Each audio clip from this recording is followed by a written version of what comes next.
नमस्कार विद्यार्थी मित्र, आज आपण बघणार आहोत प्रकरण क्रमांक 3 मधील प्रश्न क्रमांक 3, उद्योजकाची विविध कार्ये स्पष्ट करा. याआधी आपण उद्योजकाकडे कोणत्या प्रकारचे गुण असले पाहिजेत त्याचा अभ्यास केला होता. त्याच प्रकारे उद्योजकाची वैशिष्ट्ये कोणते याचा देखील अभ्यास केला आहे. आज आपण बघणार आहोत एक उद्योजक म्हणून आपल्याला कोणकोणत्या प्रकारची कार्य पार पाडावी लागतात. तर बघूया.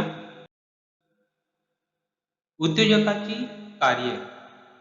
पहिलं आहे नाविन्य, ज्याला इंग्रजीमध्ये म्हटलं जातं इनोव्हेशन. उद्योजक मूलतः नाविन्यपूर्ण असतो. म्हणजे उद्योजक मूलतः कसा असला पाहिजे? नाविन्यपूर्ण असला पाहिजे. म्हणजे प्रत्येक वेळी त्यांनी काहीतरी नवीन शोधण्याचा प्रयत्न केला पाहिजे. तो उत्पादनाची नवनवीन साधने शोधत असतो.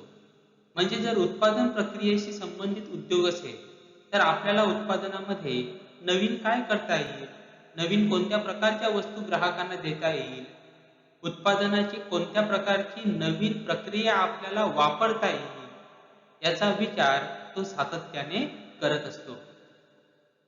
त्यातून त्याने नवीन उत्पादने सादर करणे किंवा सद्य उत्पादनामध्ये बदल करणे आवश्यक असते. मग नाविन्यातून काय घडतं? एकतर नवीन उत्पादन ग्राहकांपुढे आपण घेऊन जातो किंवा जे आपलं सध्याचं उत्पादन आहे त्यामध्ये आवश्यक ते बदल करून ते नवीन रूपामध्ये ग्राहकांकडे आपण घेऊन जातो. त्याला म्हटलं जातं नाविन्य असणे. ग्राहकांना नवीन उत्पादने किंवा सद्य उत्पादनातील नवीन वैशिष्ट्ये नेहमीच समाधान देतात. बघा, आपण ग्राहक आहोत आणि आपल्याला नेहमी काय वाटत असतं की बाजारामध्ये आपण जेव्हा जातो तेव्हा काहीतरी नवीन प्रकारच्या वस्तूकडे आपलं आकर्षण जास्त असतं. बरोबर. मग ती जुन्याच प्रकारची वस्तू जर असेल तर आपल्याला ती वस्तू फारशी आवडत नाही. मग आपल्याला त्याच्यामध्ये काय नवीन आहे, आणखी काय नवीन आहे, अशा प्रकारचं आकर्षण सातत्याने असतं. उदाहरणार्थ, आपण जर आज एक मोबाईल घेतला असेल तर 6 महिन्यानंतर, 1 वर्षानंतर आपल्याला तो मोबाईल जुना वाटायला लागतो आणि आपल्याला वाटतं की आपण आता नवीन मोबाईल घेतला पाहिजे, नवीन वैशिष्ट्ये, नवीन फीचर्स असलेला मोबाईल घेतला पाहिजे. म्हणजे ग्राहकांच्या अपेक्षा सतत नवीन वस्तूकडे असतात आणि म्हणून उद्योजक म्हणून त्याच्याकडे नाविन्यपूर्ण कल्पना असल्या पाहिजेत आणि त्या कल्पनेतून त्यांनी नवीन प्रकारची उत्पादने ग्राहकांपुढे नेली पाहिजेत. व्यवसायामध्ये उद्भवणाऱ्या समस्या सोडवण्यासाठी नवनिर्मिती आवश्यक असते आणि व्यवसायामध्ये सातत्याने विविध प्रकारच्या समस्या येणारच आहे आणि त्या समस्या कशा प्रकारे सोडवायच्या त्याचे नवीन नवीन मार्ग शोधण्याचा प्रयत्न उद्योजकाला करावा लागतो. म्हणजे उद्योजकाचं मुख्य आणि महत्त्वाचं कार्य म्हणजे नाविन्यता. मग ती उत्पादनामधली नाविन्यता असेल, उत्पादन प्रक्रियेमधली नाविन्यता असेल किंवा येणाऱ्या समस्या सोडवण्यामध्ये असलेली नाविन्यता असेल. म्हणजे उद्योजकाला सातत्याने नवीन काय करावं लागेल किंवा नवीन काय करता येईल याचा विचार करावा लागतो. दुसरं, उद्दिष्टांचे निर्धारण, that is determination of objective. उद्योजकाला व्यवसायाची दृष्टीने उद्दिष्टे निर्धारित करणे आवश्यक असते. संघटनेच्या प्राथमिक आणि दुय्यम उद्दिष्टांमध्ये फरक असू शकतो. बाजारातील परिस्थितीनुसार उद्योजक ही उद्दिष्टे बदलू शकतो. कोणताही व्यवसाय म्हटल्यानंतर त्या व्यवसायाला कोणत्या तरी प्रकारची उद्दिष्ट असली पाहिजेत, ध्येय असली पाहिजेत. उद्दिष्टांशिवाय व्यवसाय पूर्ण होऊ शकत नाही. म्हणजे प्रत्येक वेळी जेव्हा आपण व्यवसाय करतो तर डोळ्यासमोर एखादं उद्दिष्ट समोर ठेवलं पाहिजे की मला आपला जो व्यवसाय आहे त्या व्यवसायामध्ये महिन्याला 20,000 रुपये नफा कमवायचा आहे, हे माझं उद्दिष्ट. किंवा माझा जो व्यवसाय आहे तो माझा व्यवसाय पालघरमध्ये आहे तो व्यवसाय वाढवून मला पूर्ण पालघर जिल्ह्यापर्यंत करायचा आहे, जिल्ह्यानंतर पूर्ण महाराष्ट्रभर करायचं आहे, महाराष्ट्रानंतर पूर्ण भारताभर करायचं आहे, या प्रकारचं उद्दिष्ट. म्हणजे प्रत्येक व्यावसायिकाला त्याच्या व्यवसायाची उद्दिष्टे ठरवावी लागतात, उद्दिष्ट निर्धारित करावी लागतात आणि ती उद्दिष्ट फक्त निर्धारित करून चालणार नाही, तर जी उद्दिष्ट आपण निर्धारित केलेली आहे त्या उद्दिष्टानुसार आपण काम करतोय की करत नाही हे देखील त्याला पाहावं लागतं. नाहीतर फक्त उद्दिष्ट निर्धारित केली की हो मला महिन्याला 50,000 रुपये नफा कमवायचा आहे, मी ध्येय स्पष्ट केलं, माझं ध्येय किंवा उद्दिष्ट मी ठरवलं, परंतु त्यानुसार समजा मी काम केलं नाही तर माझं उद्दिष्ट साध्य होणार नाही. म्हणजे व्यावसायिकाला उद्दिष्ट निर्धारित करावी लागतात आणि ते उद्दिष्ट साध्य करण्यासाठी योजना आखावी लागते आणि त्या योजनेनुसार काम होत आहे किंवा नाही हे देखील बघावं लागतं. तिसरं, बाजाराचा विकास, डेव्हलपमेंट ऑफ मार्केट. उद्योजकांना त्यांच्या उद्योगातील उत्पादने व सेवांचे विपणन करण्याचे वेगवेगळे मार्ग शोधावे लागतात.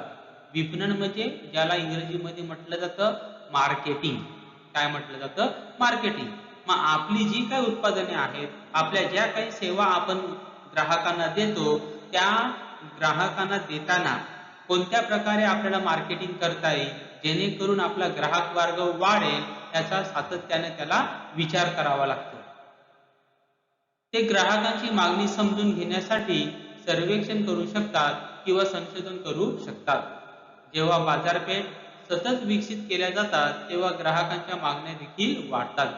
म्हणजे आपली ग्राहक संख्या सातत्याने वाढली पाहिजे, आपली जी उत्पादनाची बाजारपेठ आहे ती वाढली पाहिजे, म्हणजे ग्राहक संख्या वाढली पाहिजे.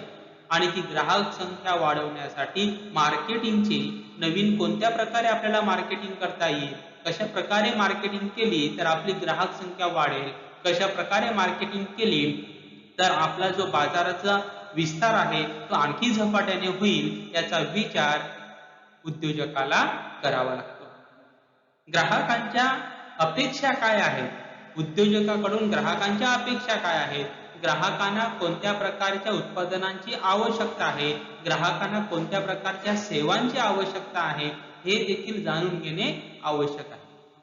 आणि ते जाणून घेण्यासाठी ग्राहकांचं सर्वेक्षण केलं जाऊ शकतं, ग्राहकांचं संशोधन केलं जातं, म्हणजे त्याला इंग्रजीमध्ये रिसर्च म्हटलं जातं. ग्राहकांचं संशोधन किंवा सर्वेक्षण करून ग्राहकांच्या आपल्या उद्योगाबाबत काय अपेक्षा आहेत, म्हणजे आपण काय केलं पाहिजे म्हणजे ग्राहकांना आणखी चांगल्या प्रकारचं समाधान आपल्याला देता येईल याचा विचार उद्योजकाला सातत्याने करावा लागतो. आणि जेव्हा उद्योजक ग्राहकांच्या ज्या अपेक्षा आहेत त्यांची पूर्तता करतो तेव्हा त्याची जी बाजारपेठ आहे ती झपाट्याने वाढत जाते, बाजारपेठेचा विकास होतो. तर अशा प्रकारे उद्योजकाला आपल्या बाजारपेठेचा विकास करण्यासाठी विविध मार्ग शोधावे लागतात. चौथा आहे नवीन तंत्रज्ञान, न्यू टेक्नॉलॉजी. जागतिक विश्वात दररोज नवीन तंत्रज्ञानाचा शोध लागतो. नवीन तंत्रज्ञानाच्या परिचयाने व्यवसायाची वाढ होते. उदाहरणार्थ नवीन यंत्रणा, प्रगत तंत्रज्ञान, उत्पादनाची नवीन आणि वैज्ञानिक पद्धती इत्यादी. नवीन तंत्रज्ञान बघा, आपण जर आजच्या काळामध्ये उद्योग करत असतील तर आपल्याला आजच्या जगामध्ये कोणत्या प्रकारचं नवीन तंत्रज्ञान आहे त्याची कल्पना असणे आवश्यक आहे, त्याबाबत ज्ञान असणे आवश्यक आहे. जर आजच्या जगामधलं कोणतं तंत्रज्ञान चालू आहे याचं ज्ञान आपल्याकडे नसेल, ते जर आपल्याला अवगत नसेल तर आपला उद्योग मागे पडेल. म्हणजे ह्या स्पर्धेच्या युगामध्ये जर आपल्याला टिकून राहायचं असेल तर आपल्याला नवीन तंत्रज्ञानाबरोबरच जावे लागणार आहे. जे काही नवीन तंत्रज्ञान इतर उद्योगामध्ये वापरलं जातं ते नवीन तंत्रज्ञान आपल्याला आपल्या उद्योगामध्ये देखील वापरणे अपरिहार्य आहे, ते वापरावंच लागणार आहे. आणि जर ते आपण वापरलं नाही तर आपला उद्योग मागे पाडेल, कारण की आपल्या उद्योगाची जी उत्पादन क्षमता आहे ती कमी होईल, कार्यक्षमता कमी होईल. जसं जसं तुम्ही नवीन तंत्रज्ञान वापरतात आपल्या उद्योगाची उत्पादन क्षमता वाढते आणि त्याद्वारे नफा वाढतो, क्वालिटी देखील वाढते. म्हणून नवीन तंत्रज्ञान कोणतं आहे, प्रगत तंत्रज्ञान कोणतं आहे, त्याचं ज्ञान उद्योजकाला असलं पाहिजे. आणि म्हणून जगामध्ये कोणत्या प्रकारचं नवीन तंत्रज्ञान सध्या आपल्या व्यवसायाशी निगडीत, आणि व्यवसायाशी निगडीत नसेल तरी इतर तंत्रज्ञानाचं देखील ज्ञान असणे आवश्यक आहे. तरी आपल्या व्यवसायाशी निगडीत जे तंत्रज्ञान असेल त्याचं ज्ञान प्रत्येक उद्योजकाला आवश्यकच आहे आणि ते त्याला असलं पाहिजे. पाचवा आहे चांगले संबंध, गुड रिलेशन्स. संस्थेमध्ये कामकाजाचे वातावरण निरोगी राखणे आवश्यक आहे. चांगले संबंध हे कनिष्ठ आणि वरिष्ठांमधील कार्यक्षम संबंधावर अवलंबून असतात. कर्मचाऱ्यांमध्ये समन्वय साधणे ही यशाची गुरुकिल्ली आहे. चांगले संबंध, प्रत्येक उद्योजकाला आपला जो कर्मचारी असेल, आपला जो ग्राहक असेल, आपल्या कंपनीचं व्यवस्थापन असेल, या सर्वांबरोबर चांगले संबंध निर्माण करावे लागतात. मग कर्मचाऱ्यांबरोबर चांगले संबंध असले पाहिजे, तरच आपल्या कामकाज संस्थेमधील जे कामकाज आहे तेथील वातावरण कसं असणार आहे, निरोगी राहणार आहे. आपला महत्वाचा भाग म्हणजे ग्राहक, त्यांच्याबरोबर आपले चांगले संबंध असले पाहिजेत. त्याचबरोबर इतर जे पक्ष असतील, म्हणजे बँक असेल किंवा रॉ मटेरियल सप्लायर असेल, ह्या ज्या इतर पार्टीज आहेत, इतर जी लोक आहेत जी व्यवसायाच्या बाहेर आहेत, त्यांच्याबरोबर देखील उद्योजकाचे चांगले संबंध असले पाहिजेत. आणि जर चांगले संबंध असतील तर आपल्या उद्योगाला त्याचा फायदाच होणार आहे. कामगारांबरोबर चांगले संबंध असतील तर कामगार पूर्ण कार्यक्षमतेने काम करणार आहेत. ग्राहकांबरोबर चांगले संबंध असतील तर तुमचा ग्राहक हा कायमचा तुमच्याबरोबर जोडला जाणार आहे. इतर संस्था म्हणजे बँका असेल किंवा गव्हर्नमेंट ऑफिसेस असतील, त्यांच्याबरोबर देखील उद्योजकाला चांगले संबंध निर्माण करावे लागतात, किंबहुना ते चांगले संबंधच असले पाहिजेत. आणि ते चांगले संबंध म्हणजे यशाची गुरुकिल्ली असते. सहावा आहे निधीची उपलब्धता, ऑर्गनायझिंग फंड्स. उद्योजकाला भिन्न आर्थिक संसाधने शोधण्याची आवश्यकता असते, कारण पुरेसे व सातत्यपूर्ण भांडवल व्यवसायासाठी आवश्यक असते. प्रत्येक व्यवसायासाठी गुंतवणूकदारांशी चांगले आणि प्रामाणिक संबंध आवश्यक असतात. निधीची उपलब्धता म्हणजे प्रत्येक वेळी आपल्या व्यवसायाला पुरेसा निधी उपलब्ध आहे किंवा नाही हे व्यावसायिकाला बघावं लागतं. आणि जर आपल्या व्यवसायाकडे पुरेसा निधी उपलब्ध नसेल तर आपल्याला कोणकोणत्या मार्गातून निधी उपलब्ध करता येईल हे त्याला बघावं लागतं. व्यवसायामध्ये पुरेसा आणि सातत्याने भांडवल असलं पाहिजे. जर आपल्या व्यवसायाकडे सातत्याने भांडवल नसेल तर आपण पूर्ण कार्यक्षमतेने व्यवसाय करू शकत नाही. आणि म्हणून प्रत्येक व्यावसायिकाला, उद्योजकाला आपले जे गुंतवणूकदार असतील, बँका असतील, त्यांच्याबरोबर चांगले संबंध निर्माण करावे लागतात, चांगले संबंध ठेवावे लागतात, त्यांच्याबरोबर प्रामाणिक संबंध ठेवावे लागतात. म्हणजे गुंतवणूकदार जर असतील, त्यांनी जर पैसे गुंतवले असतील तर त्यानुसार त्यांना व्याज वेळेवर दिलं गेलं पाहिजे. बँकेकडनं आपण कर्ज घेतलं असेल तर बँकेचं जे व्याज असेल, जो काही हप्ता असेल, तो वेळेवर भरला गेला पाहिजे. तसा प्रामाणिकपणा उद्योजकामध्ये असला पाहिजे. आणि जर आपण प्रामाणिकपणे काम केलं तर गुंतवणूकदार किंवा बँका कधीही आपल्या व्यवसायामध्ये पैसे गुंतवायला तयार होतील. म्हणजे आपल्याला कधीही पैशाची गरज लागली तर आपल्या व्यवसायाला पैसा मिळू शकतो.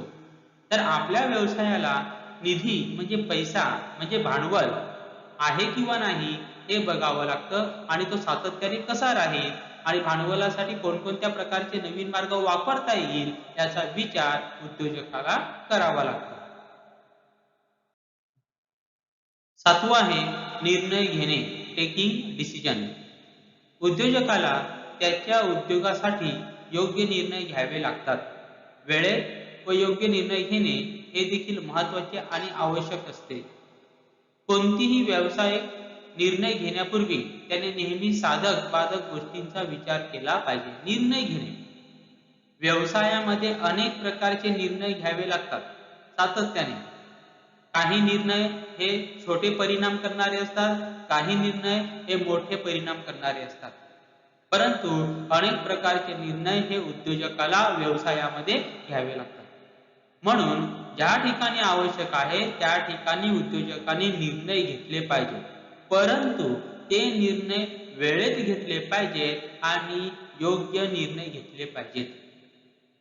वेळेत घेतलेला निर्णयच महत्वाचा असतो, बरोबर. म्हणजे निर्णय घेताना वेळेचं बंधन पाळलं पाहिजे. परंतु वेळेत घेणे याचा अर्थ असा नाही की घाई गडबडीमध्ये कोणताही निर्णय घ्यायचा. निर्णय हा वेळेत घेतला पाहिजे, त्याचबरोबर योग्य देखील असला पाहिजे. मग योग्य निर्णय कधी होईल? तर योग्य निर्णय घेण्यासाठी आपल्याला ज्या गोष्टीबाबत निर्णय घ्यायचा आहे त्याचा पूर्ण अभ्यास केला पाहिजे. त्या गोष्टीशी रिलेटेड जे काही एक्सपर्ट लोक असतील, जाणकार लोक असतील, त्यांच्याबरोबर साधक बाधक चर्चा केली पाहिजे आणि चर्चेअंती निर्णय घेतला पाहिजे. अशातला भाग नाही की चर्चेअंती निर्णय घेतला म्हणजे तो 100% योग्यच आहे असं नाही. परंतु चर्चेअंती जर निर्णय घेतला तर तो निर्णय चुकण्याची शक्यता काय असते? कमी असते. म्हणून जेव्हा महत्वाचा निर्णय घ्यायचा असेल किंवा कोणताही निर्णय घ्यायचा असेल, तो निर्णय घेत असताना त्या निर्णयाबाबत अभ्यास केला पाहिजे. ज्या लोकांना त्या गोष्टीबाबत ज्ञान आहे त्यांच्याबरोबर चर्चा केली पाहिजे आणि चर्चेनंतर निर्णय घेतला पाहिजे. तर अशा प्रकारे उद्योजकाला विविध प्रकारची कार्ये पार पाडावी लागतात.